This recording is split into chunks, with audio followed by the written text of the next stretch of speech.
Welcome to another episode of Simple Thoughts. Today's episode is going to be a bit different in that I'm going to be talking about a specific episode of a show that just recently happened, and that's the OKKO episode Crossover Nexus.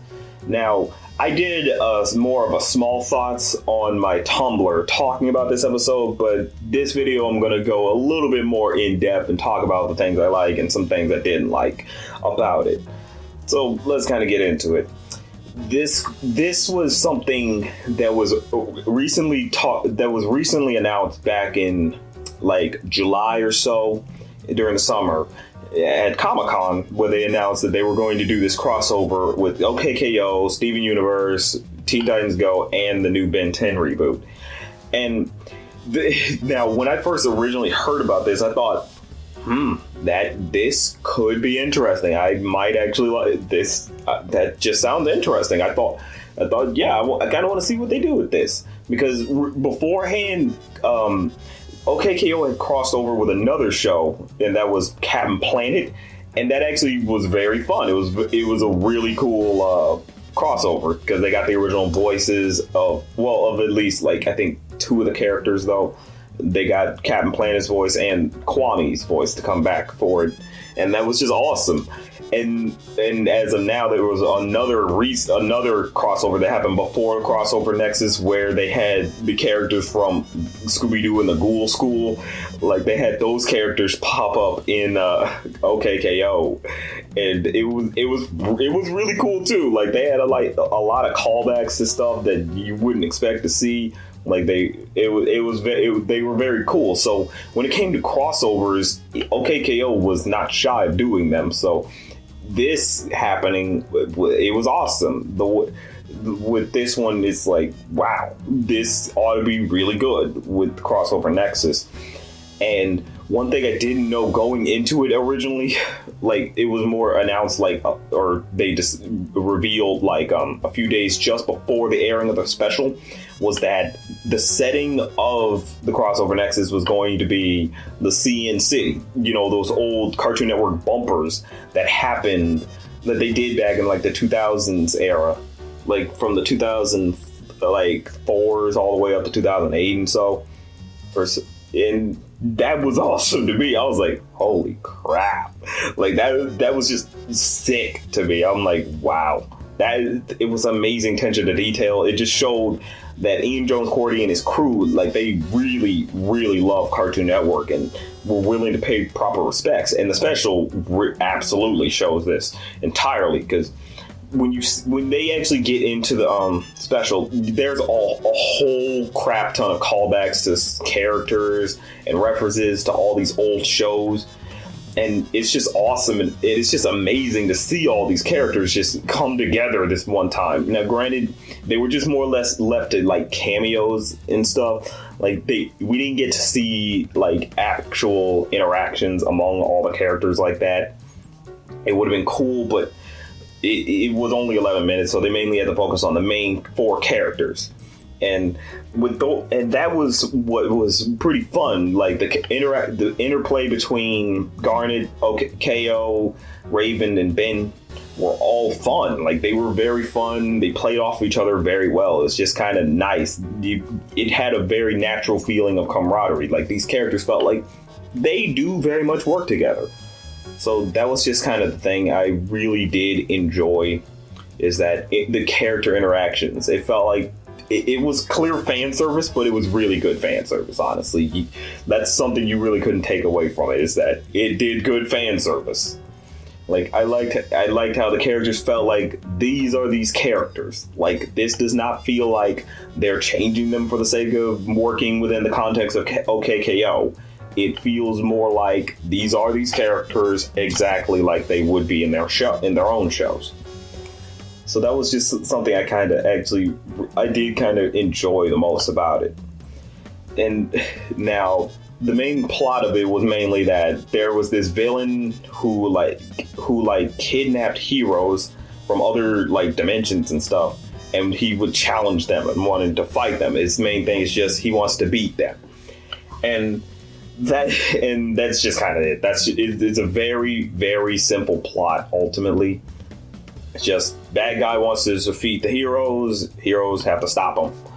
and that's kind of the thing. He ends up in the CN city and ends up bringing the heroes to the CN city to fight, and he ends up ultimately roping in KO, which and it was kind of like, okay, he just roped in KO into this. He had already had Garnet and Ben 10 in it, as well as Raven, and then they eventually meet up and they journey to find a way to stop him, and then and along the way they come across they end up exploring the Cartoon Network city a bit, and you see all the nice callbacks, the references here and there. You see the attention to detail is was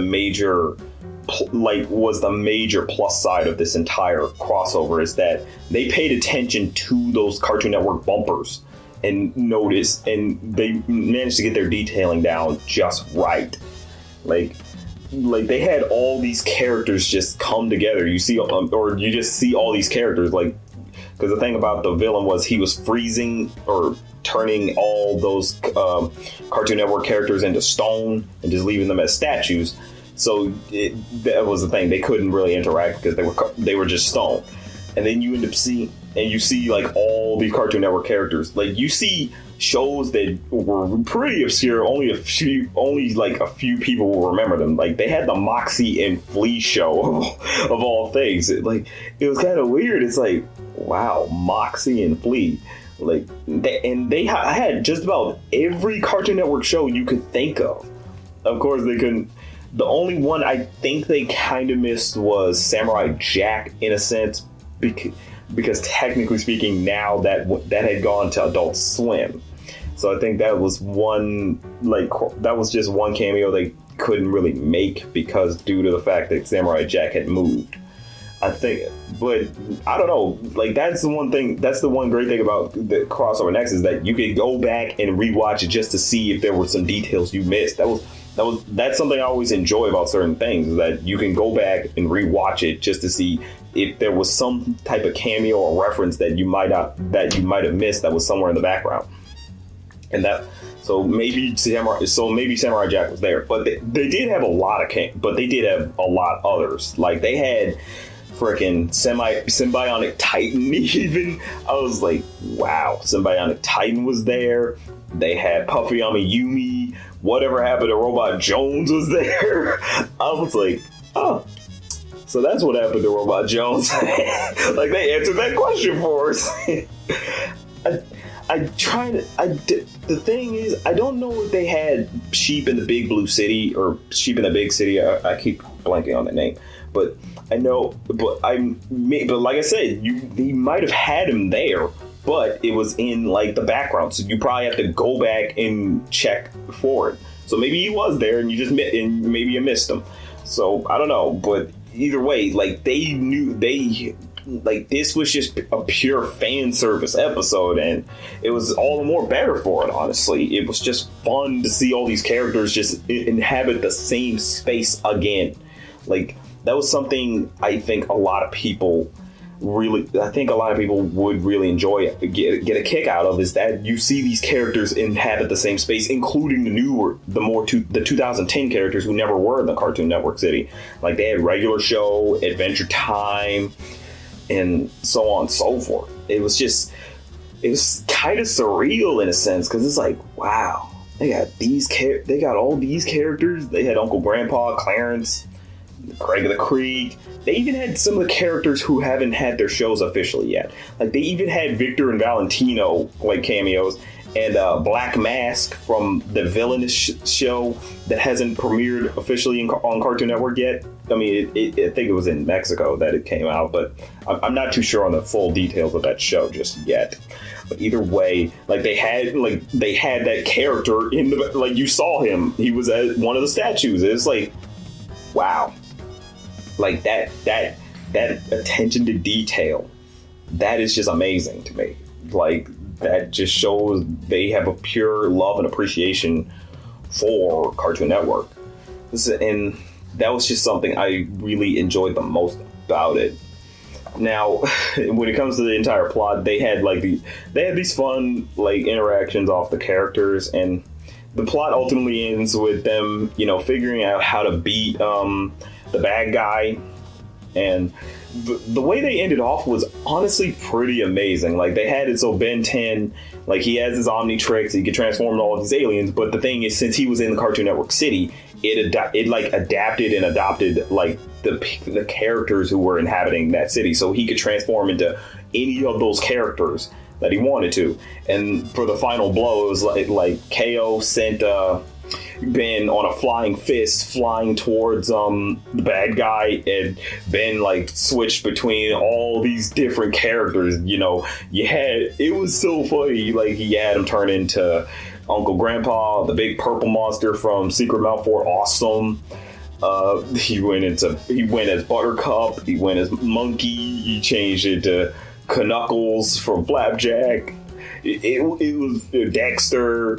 And then the final character he turned into was Finn from Finn and Jake from Adventure Time, and he delivered the final blow to the bad guy. And it was just so awesome seeing all those characters just right there. It was like, oh wow. The one thing I do want to point out is that, like, when it came to the when they showed Powerpuff Girls, like, they didn't have the designs of the Powerpuff Girls reboot. like keep in mind, they even referenced Problem Solvers. That was a really atrocious show, and they managed, but even they were like, they acknowledged Seeing Real in the background. There were like posters of the Seeing Real shows, like Dude, What Would Happen and stuff like that. But when it came to Powerpuff Girls, they knew, we gotta go with the OGs. They knew, don't use the reboots, because people don't really like the reboot. It sucks. But like, it was just so amazing to see the freaking, like, they had Buttercup in her original design from the original series, and I'm like, dog, that, like, bra freaking bow on that one. I gotta give him that. I gotta give him that.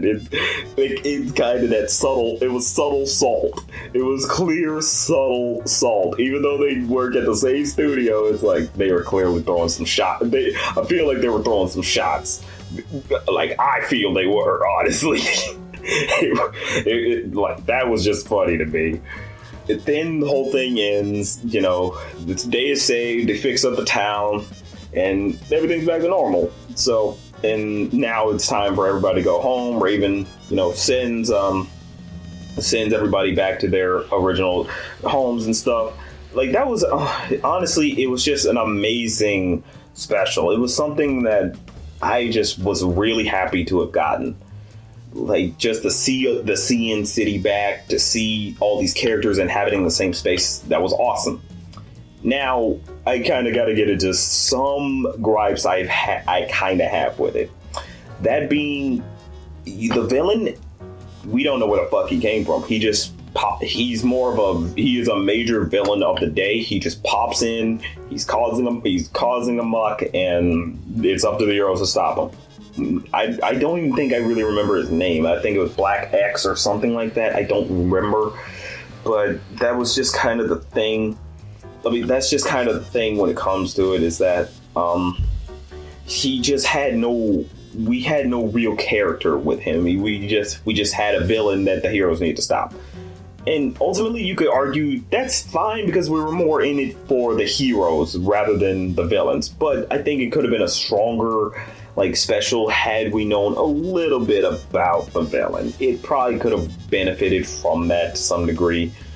But it's just kind of a thing that just didn't happen, that couldn't pan out. So, and the main reason for that is it's only 11 minutes. Like, it is not like a very long special. They only had 11 minutes to be able to do a lot of the stuff they did. So at the end of the day, they kind of did have to get through this plot pretty fast, because, like, they don't have the time to really linger on a lot of stuff. They still fit a lot. They did still fit a lot in this episode. It was very packed.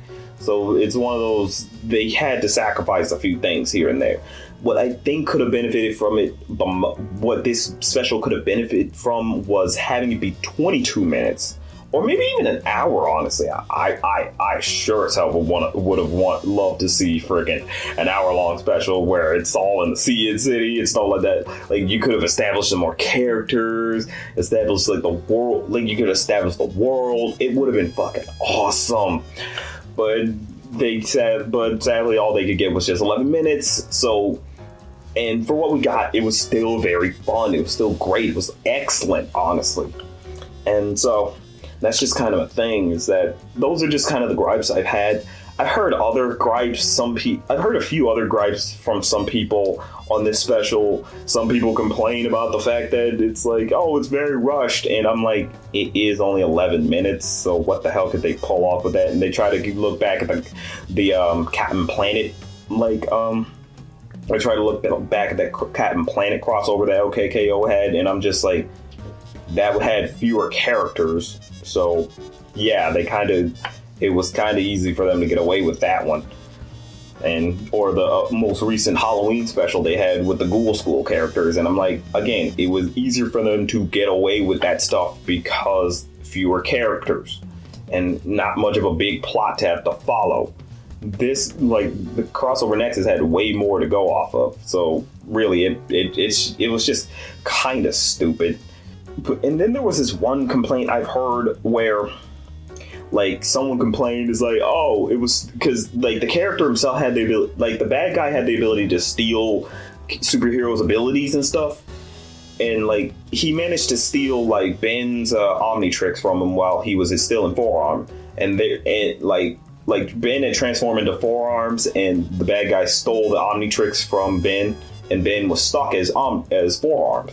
And someone was like, that's wrong. He should have reverted back to Ben. I'm like, did he? Are you sure? I feel like Ben could be stuck in a form if you removed the Omnitrix while he was in that form. I feel like that would make more sense rather than just ultimately turn him back. Because you got to remember, the Omnitrix works in the DNA sense. Like, it goes in, like, it shoots the alien DNA into him and turns him into that alien. So I would think that makes perfect sense for him to be stuck if the Omnitrix is removed while he's in a certain alien form. So yeah, then they got mad at like Garnet, like because the villain had zapped Garnet, or more or less he zapped her glasses, because she used her glasses to, like, deflect the beam that would take powers and stuff away from, like, KO, because she was trying to save KO. And, like, that was just kind of the stupid thing, is that they tried to say, oh, like, the person, like, criticizing the special tried to say, oh, they were saying her powers were in her glasses, when it's like, no, because in the special, Garnet, like, she explains, those glasses help me focus my future vision. They weren't her powers, her absolute, like, her, like, power gauntlets. It was just, yeah, the glasses helped to focus her future vision. So it's like, yeah, I can't see the future. Like, that's all they did. It wasn't a matter of, oh, her powers are now, all her powers were in the glasses. Like, no, her future vision might have been, like, and it wasn't even that her future vision was in the glasses. It was more that the glasses help her focus her future vision, but she still has the future vision. She just can't focus as to what she needs to be looking at. And so it wasn't a matter of they just kind of, they took that power away from her. It was just a matter of, we didn't want her to have that ability to just tell everybody, yeah, we come out of it on top, like, to give away the ending, basically. You know, it was more to give her a sense of, okay, we're in a bit of an emergency here. I don't know what's going to happen. So everything's kind of a toss-up at this point. That was basically it. It's just Garnet is now in a toss-up. She doesn't know what the outcome of this battle is going to be. And honestly, I think that was just fine. Like, I didn't get that complaint. Another, and I will say this, it was a pretty stupid complaint that these people were having, is that the characters were off model. I'm like, that is OKKO. That is what OKKO prides itself on, is that the characters are off model. Like, and they kept trying to make the argument, well, season 1 looked a lot better than this. I'm like, season 1 looked exactly like this. What are you talking about? Like, I watched all of season 1 and I went into season 2 because they, for some reason, believed that season 1 of OKKO and season 2 had a great interval, when it's like, no, once season 1 ended, it took a month for season 2 to come back. Like there was no massive interval of the animation. Like say with Gumball when it came to season 1 versus season 2 and further on, like the animation, like when it comes to OKKO, they went right into season 2. They didn't like hesitate they just went right into it. It didn't take very long. Like season 1 ended and season 2 came back just a few, like maybe a month or two later. Like it's not what you thought. They didn't have like a big massive animation change. Yeah, they upped the ante on certain episodes, but at the end of the day, they were still very much the same animation styles and stuff like that. So that I didn't understand that criticism. It's just like this is the same stuff you've been getting. I don't know if your eyes have been like, you got like some LASIK eye surgery recently or started putting on glasses, some shit, but you clearly have not been looking at the same show for some time now, because this is very much the same stuff you have been getting in season 1. I don't know what else to tell you. So yeah, ultimately, this was just a fantastic episode. I admit there were gripes. Like, I wish it was longer. I wish we got to know the villain a little more. I wish we could have explored the city a bit more. But for what we got, this was just pure fun. It was just absolutely great to see all these characters.